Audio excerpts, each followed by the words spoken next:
The grocery bag slips from my hands before I even register what I'm seeing. A jar of marinara bursts on my new tile floor, streaking red across the white surface like a stain I can't erase. For a few seconds, I stand motionless in the doorway, keys still dangling from my hand. My mother and sister are inside my cottage. My cottage, the one I only showed them in photos 3 days ago. The address I had never shared. What are you doing here? My voice sounds distant, almost hollow. Liana turns, a measuring tape stretched between her hands. She's been checking the dimensions of the guest room, my home office. Her face flickers with surprise, then hardens into entitlement. Posey, you're home early. Mom straightens from where she's been. Rearranging my sofa and armchair into a setup I dislike? We thought you'd be at work until 5? That doesn't answer my question. I step over the spreading pool of sauce, my shoes sticking to the tile. How did you get in? Mom waves it off. Oh, I had a key made yesterday when I stopped by to congratulate you. The memory surfaces instantly, her quick visit, asking to use the bathroom, leaving her purse behind. At the time, I hadn't questioned it. You copied my key? Without permission? My voice trembles more than I expect. Don't be so dramatic, dear. She fluffs a pillow. We're just trying to see how this can work for everyone. Work for everyone. The words hang in the air, and suddenly I know exactly what she means. The realization hits with force. Images from childhood flashback. Liana's 11th birthday, a backyard carnival with a clown, while mine that year was a store-bought cake at home. Mom's excuses, it's not in the budget, always applied to me, never to her. The pattern had never changed. Even when I told Mom last month I was house hunting, she didn't congratulate me. She called Liana instead to talk about her options. This is my home, I say, each word sharp. Not yours. Not ours. Mine. I cross to Liana and take the spare key from her hand. She hesitates, then lets it go. You can't be serious about living here alone, she says, forehead creased in fake concern. This place has 3 bedrooms. The kids need space. Your housing needs are not my responsibility. My voice steadies, surprising me. After everything we've done for you? Mom clutches her chest, eyes wide. Your sister's children need bedrooms. Family helps family, Posey. You know that. The weight of obligation presses down, the unspoken rule that I must always give in for Liana. But something inside me has shifted. My hands stop shaking. You have 2 minutes to leave before I call the police. I point at the door. My arms do not waver. You wouldn't dare, Mom snaps. 1 minute, 50 seconds, they leave. Mom slams the door hard enough to rattle the windows. I slide the deadbolt into place. 20 minutes later, as I'm still scrubbing marinara from the grout, the phone rings. Dad's name lights up the screen. What do you think you're doing? His voice explodes through the speaker. Your mother is in tears. You're tearing this family apart with your selfishness. I stay silent, scrubbing at a stubborn stain. Liana needs help, Posey. That's what family is for. You've always understood that. Always understood. Always given in. Always sacrificed. Not anymore, I whisper. He doesn't hear me, he's still shouting. After I hang up, my eyes land on the family photo on the mantle. Mom, Dad, Liana with her husband and kids, and me just off center. Smiling the strained smile I've worn my whole life. For the first time, I see the truth clearly, the cycle of sacrifice I've been expected to accept. I place the frame face down on the shelf. This house belongs to me. This life is mine, and I'm finished giving parts of it away. The next morning, as I sip my coffee, a Facebook notification breaks the quiet. It's the first calm moment I've had since the marinara incident 3 days earlier. Liana has tagged me in something. I expect another family picture with me placed awkwardly at the edge. But what I see stops me cold. A post from 3 weeks ago, before I had even finalized my cottage purchase, shows Liana's 3 kids crammed into their small bedroom. The caption reads, "Kids are finally getting a bigger place soon. Blessed. Family first." As I scroll, a friend asks which room Ellie will get. Liana replies, the blue one with the bay window. Jack and Tyler will share across the hall. Mom thinks the 3rd bedroom should stay a guest room for Aunt Carol. The mug slips from my hand, coffee burning my feet, but I barely notice. 3 weeks ago? They were planning this 3 weeks ago, before I even signed the mortgage. I rushed to the bathroom, sick to my stomach. This wasn't a sudden idea after seeing my home. It was deliberate, planned. They were plotting how to take my house before it was even mine. As I rinse my mouth, another notification buzzes. It's a group text from Dad, meant only for Mom and Liana, but I'm included by mistake. Don't worry about Posey's tantrum, Mom writes. She'll give in once you're settled. She always does. The words shake me to my core. She always does. That's been the story of my life. The following evening, a text arrives. We need to talk about a solution. Mom's making pot roast. 7 p.m. I should refuse, but some hopeful part of me wonders if maybe they've reconsidered. When I arrive, the table is set with Mom's good china. They all sit together on one side with an empty chair waiting for me on the other. The divide is clear. Posey, Mom greets with a tight smile. We're so glad you came. Before I can answer, Dad pushes a manila folder across the table. We've found the perfect solution. Inside are listings for 5-bedroom houses near Liana's children's school. Notes scribbled on them read perfect playroom and great yard for the kids. These are nice, I say carefully. For Liana and Mark. For all of you, Dad corrects. Mom adds, we already spoke to your bank. Transferring your mortgage is simple. The difference in price is manageable if everyone contributes. I stare at her. You contacted my bank? Just preliminary talks. Mom waves it off. Your furniture won't fit anyway, Liana adds. We'll sell what we don't need. The kids' bunk beds come first. Mark walks in late and nods at me before asking Dad. The garage, left side works for my truck if Posey doesn't mind street parking. The casual way they divide my property, as though I don't exist, leaves me speechless. My fists clench beneath the table. Posey, Dad says in the same stern voice from my childhood, refusing would show you don't care about this family. Mom leans closer. Think about your nieces and nephew. Children remember who stood by them. Family comes first, Liana narrows her eyes. What would people think if you kept all that space while my kids share a room? Their pressure is suffocating. For years, my role has been Liana's supportive sister, never just myself. Then Dad casually mentions he spoke with Robert at my office, arranging flexibility in my schedule to help Liana with the move. And after all we've done for you, Mom adds with shaky emotion, providing a home all those years. I remember the rent checks I wrote every month through college while living in their basement, watching them cover Liana's tuition and apartment without question. They wait, expecting me to fold, as always. But something has changed. Since catching them in my home, the pattern is suddenly obvious. I place my napkin down and stand. Watch me not help, I say, steady despite the shaking inside. I leave, ignoring their shouts to sit down and be reasonable. In the car, my phone buzzes with calls and texts. I silence it. Driving home, I wonder, is holding my boundary worth losing my family? Should I compromise, or is full separation the only way to protect what's mine? The thought of compromise fades. They never asked, they intended to take. Some boundaries can't be half kept. Sometimes protection means a wall. 3 days later, notifications explode again. Liana's new Facebook post shows her kids on a pull-out sofa, pouting. The caption reads, when family abandonment means your kids don't have bedrooms. Family first, unless you're selfish. Scrolling through the comments, my stomach turns. People I've known since childhood send sympathy. Church ladies promise to speak with me about Christian family values. My finger lingers over the reply button. What can I possibly say that won't make things worse? My phone vibrates. A text from Mrs. Hatcher, my 3rd grade teacher. Your mother showed me pictures of your beautiful home. So much space for one person. I raised 4 children in half that size. I set the phone face down on the counter, gripping the edge until my knuckles turn white. The betrayal stings like acid in my throat, not just from Liana. I've grown used to her, but from Mom.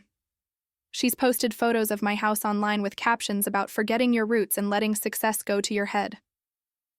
The doorbell rings, and my heart pounds.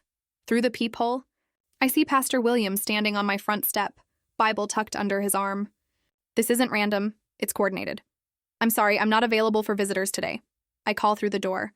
Posey Adams, I've known you since Sunday school. Your family is worried. As your spiritual advisor? I didn't ask for spiritual advice. I cut in, surprising myself with how firm my voice sounds. Please respect my privacy. His sigh carries through the door. I'll be praying for your heart to soften. When he leaves, I sit at the kitchen table and list everything that's happened since I told my family to leave my home. Their retaliation grows clearer and more frightening. Yesterday, I discovered something alarming. My mortgage statement hadn't arrived, so I called the bank. We've been sending it to your updated address, the representative explained. Your parents contacted us about forwarding your financial documents to their home for safekeeping. The violation leaves me breathless. They nearly succeeded without me noticing. If I hadn't been on top of my payments, what else might they have rerouted? What other parts of my life are they quietly trying to control? I barely sleep anymore, lying awake cataloging vulnerabilities, jumping at every creak outside my windows, even checking my mail feels like a threat. Another guilt trip, another line crossed. This morning, my homeowners association emailed me. My parents had contacted them about supposed commercial activity at my address, a complete fabrication, but it required me to submit formal proof that I only work from home. Occasionally, the cost of this estrangement keeps rising. But the alternative, a lifetime of being used as Liana's support system, and feels unbearable now that I've tasted freedom. I start small, changing passwords, forwarding mail to my workplace, installing security cameras at every entrance. I document each unwanted contact, every social media post, every attempt to access my personal information. The methodical process steadies my hands. When the security company finishes installing my new system, I feel both sad and relieved. The home meant to represent my independence now resembles a fortress. The next morning at work, a small gesture appears on my desk, a loaf of homemade bread wrapped in brown paper with a note tucked under the twine. Sorry I mentioned your new place. Not everyone thinks you're wrong. Some of us wish we'd been brave enough to set boundaries years ago. Marcy. I hadn't realized how isolated I felt until that moment. Tears spring to my eyes, the peace doesn't last. That evening, I pull into my driveway to see Liana's SUV parked out front. Through my window, shadows move inside my house. The familiar surge of violation mixes with something new. Cold, sharp anger. This time I don't hesitate. I call the police from my car, neighbors peeking through curtains as the scene unfolds. By the time the officer arrives, my family notices me in the driveway. They spill onto the porch, Mom's face tight with self-righteousness, Dad's reddened with anger, Liana clutching her purse like a shield. She's throwing her own family out, Liana cries as the officer approaches. We were just visiting. With what key? I ask calmly, showing the officer my security footage on my phone. I didn't give you permission to enter my home. Mom steps forward, eyes darting toward the gathering neighbors. How could you call the police on your own family? What will people think? Something shifts inside me. The question that's ruled my whole life, what will people think, suddenly seems absurd. I don't care what they think, I say, voice steady. I care what I think, and I think this ends today. The officer escorts them off my property, warning them about trespassing. As they drive away, I realize something important. I've spent my life terrified of disappointing my family, measuring my worth by their approval. But I've never considered how often they've disappointed me, how little they've valued my independence, my choices, my right to live a life not defined by what I give them. The next day, Dave, a friend from college and now a family law attorney, helps me draft a formal cease and desist letter. They're counting on your guilt, he says as we review it. They've used it as a weapon your whole life. When Liana shows up at my workplace the next week, eyes swollen from rehearsed tears, my coworkers form an unexpected barrier. Marcy intercepts her at the front desk. 2 colleagues join me for lunch when Liana tries to corner me in the parking lot. The contrast is striking. These acquaintances who owe me nothing respect my boundaries completely. Meanwhile, my own family, who should safeguard them, crosses every line without hesitation. With each day, I feel my voice strengthening. Saying no becomes natural. The phrase, "this doesn't work for me," leaves my lips without hesitation. And I've made my decision no longer carries the weight of guilt. At home, I take precautions. I replace all the locks and install a security system with cameras that notify my phone instantly. I begin compiling records, financial documents, texts, social media posts, a growing archive that reflects years of exploitation. The folder grows heavier, a shield I hope never to wield, but one that brings me comfort. 2 days later, during a meeting, an alert flashes on my phone. The door camera shows my mother at my front step, trying a key in my lock while scanning over her shoulder. It doesn't work. I've changed the locks twice since our last confrontation. Her face tightens as she tries again, then reaches into her purse for another key. My chest tightens watching the footage. This isn't finished. It's only beginning. That Sunday, I spread documents across my dining table, arranging evidence like puzzle pieces. Every intrusion, every manipulation, every deception cataloged with precision. On my laptop, footage plays of my mother attempting 3 different keys the previous afternoon while I was away. I log the timestamp, and instead of guilt, feel a flicker of resolve. This looks solid, Dave remarks, adjusting his glasses as he reviews the file. My lawyer friend has carved time out of his weekend, filling my living room with the scent of coffee and legal pads. The cease and desist will be ready tomorrow. Are you comfortable delivering it yourself? I need to, I answer, adding another piece of proof, the mortgage company's recording. The representative's words echo. Someone claiming to be your mother requested to transfer your mortgage. We explained that wasn't possible without your direct authorization. My therapist Judith's guidance steers me. Document, don't react. Facts, not emotion. Boundaries, not debates. Monday morning, I hand my mother the certified letter. She doesn't open it. She only looks at me with eyes full of reproach, as though self-protection were betrayal. You'll regret this, she murmurs, but she takes it. 3 days of silence follow, no calls, no visits, no unannounced appearances. For the first time in weeks, I sleep through the night, but Thursday the escalation arrives. I'm reviewing code at my desk when Marcy from accounting leans in, eyes wide. Your parents are in the lobby. They told reception your sisters had an accident and they need you immediately. Cold dread surges until I see a recent text from Liana, timestamped just minutes earlier, complaining about her child's school lunch. She's fine. At the front desk, I find my parents arguing with reception. My mother dabs dry eyes with a tissue while my father demands I be brought out immediately. Family emergency, he insists. Her sister's been hurt. I just spoke with Liana, I say, stepping forward. My voice is steady, though my hands shake. She's fine. Mom drops the tissue. Posey. Thank goodness, we've been worried. Miss Adams? My boss approaches, her expression even. Is everything okay? Apparently, my parents fabricated an emergency to disrupt my workday, I state clearly, loud enough for all to hear. I apologize for the interruption. Security escorts them out as I return to my desk, ignoring the stares. That night, I discover Liana's next move, a GoFundMe titled Housing Crisis, Help My Children Have a Home, featuring my photo without permission. One email to the platform citing unauthorized use, and the campaign vanishes by morning. Later, my father's voicemail slips from anger into unguarded admission. You ungrateful child. Do you realize what you've done? We had it planned. We were moving in whether you allowed it or not. And now you've humiliated your mother? I save the message, grimly satisfied. When my company announces a position at a new branch in Colorado Springs, I weigh the offer. Was leaving a retreat or an opportunity for a clean slate beyond their reach? My support network gathers close. A shield stronger than any lock Dave issues a formal warning to my family, detailing the legal consequences if their harassment continues. Judith helps me draft replies that remain strictly factual, steering clear of their emotional traps. My boss offers flexible hours during what she calls this transition.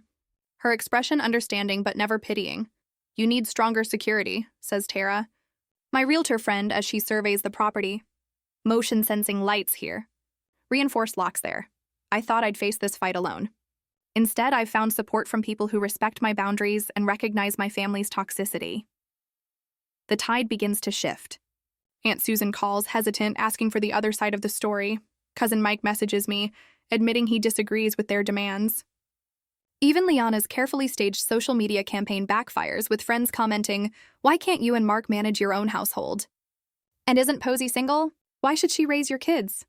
Their polished image begins to crack, exposing the selfishness beneath. Friday afternoon, a job offer letter lands in my inbox. Colorado Springs branch manager glows on my screen like a signal of opportunity. Something inside me eases, hope, maybe freedom. For the first time in weeks, I smile without hesitation. A week later, a cherry pie rests on my kitchen counter like a scarlet lure. Mom stands beside it, her fingers tapping the granite in the same impatient rhythm I've known since childhood. It's your favorite, she insists. Though cherry has always been Liana's choice, not mine. I've corrected her on this dozens of times. Her gaze flickers toward the security camera near the entryway.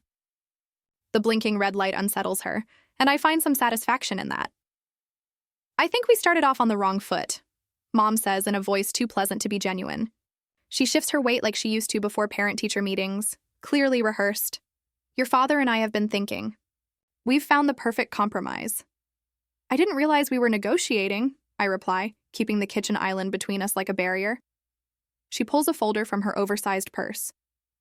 "We found beautiful homes just 15 minutes away. 5 bedrooms, plenty of room." She slides glossy listings toward me. "You sell this cottage and we all move into one of these. There's even a suite for Liana's family." I scan the listings, noting prices 3 times higher than my cottage. "And how exactly would this work financially?" "You'd have the master bedroom, of course," she says, smiling as if offering me a prize. We've already toured 3. The realtor was very accommodating once we explained. "You toured houses under my name?" My calm tone surprises me. Mom waves it off. We had to act fast. "The Henderson's daughter is also interested." "But Posey," she leans in, voice lowering. "If you refuse, we can always challenge the ownership. You couldn't have afforded this place without family help." "Family help?" The words sting. "You mean the full rent I paid while living at home in college? Or the student loans I'm still repaying while Liana's tuition was covered?" Mom's expression hardens. "Don't be ungrateful." I walk to my office and return with an envelope, setting it beside the untouched pie. "What's this?" she asks. "A job offer. The company's opening a branch in Arizona." I slide it toward her. "I accepted last week." Her fingers freeze mid-tap. "Arizona?" "I'm selling the cottage," I add, watching her face light up before finishing, "and moving to Tucson next month." The color drains from her face. "But what about Liana?" "Her housing isn't my responsibility." I open a drawer and bring out a thick folder. Across the counter, I spread the documents. Rent receipts proving I paid throughout college. Records showing Liana's fully funded education. Birthday expense comparisons. Lavish for her, minimal for me. Loan papers for the cars they bought her while I scraped for a used Honda. What is this supposed to mean? Mom's voice loses its practiced calm. Evidence. I unlock my phone and show the screen. Here's my security footage, 17 unauthorized attempts to get inside my home. Mom watches herself and Liana trying different keys at my door, peering through windows, even once bringing a locksmith who refused the job. "I'm not running away," I say, gathering the papers. "I'm moving toward something better. A life where I'm valued, not just used." "Your father will be furious," she whispers. Though her voice wavers, I'm counting on it. 3 days later, I drive to my parents' house for what they've called a family meeting about the housing issue.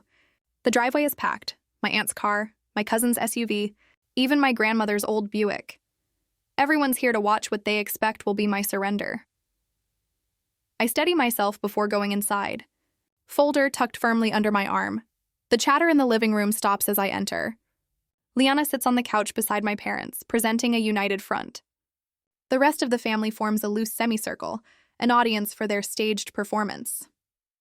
"There she is," Dad says with a strained smile. "We were just about to explain our solution." "Actually," I interrupt, my voice clear across the room, "I have an announcement first."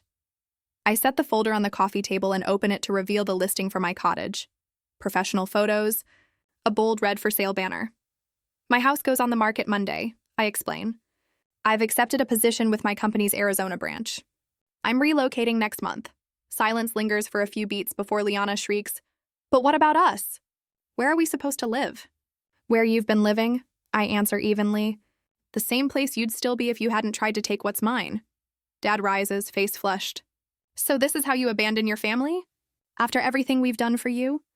Everything you've done?" I hand out copies of my records to my grandmother and aunt. "Here's what you've actually done.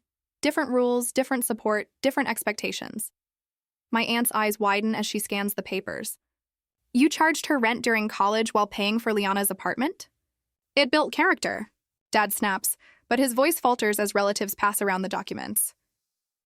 "You should see the security footage," I add firmly. "Them trying to break in while I was at work. Calling my mortgage company, pretending to be me. Starting a fundraiser claiming I was broke." Grandmother covers her mouth. "Is this true?" My parents' silence says it all. That night, as I drive home, my phone lights up. not with messages from my parents or Liana, but from my aunt, cousins, and grandmother. Words of support. Questions about other family stories they've been told. The first cracks in their long-maintained narrative. 2 days later, my realtor calls. You already have an offer, $20,000 over asking. All cash, 30-day close. I'll take it, I reply immediately. One more thing, she asks. Do you want to keep the spare keys? I think of all the keys copied without permission, all the boundaries ignored. Discard them, I say. I won't need them where I'm going. Soon after, I hear my parents have approached Cousin Thomas about his guest house.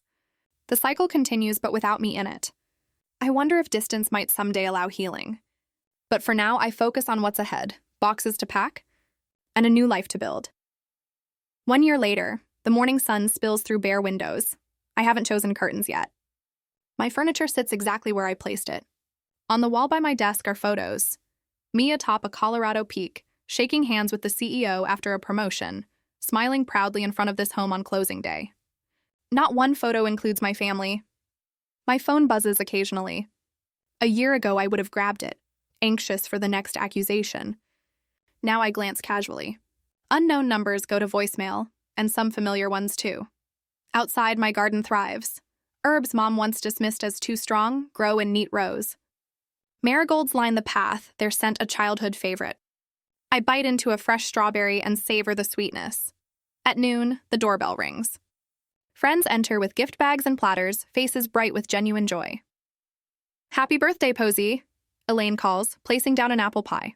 My request, not cake? Thomas asks, laughing.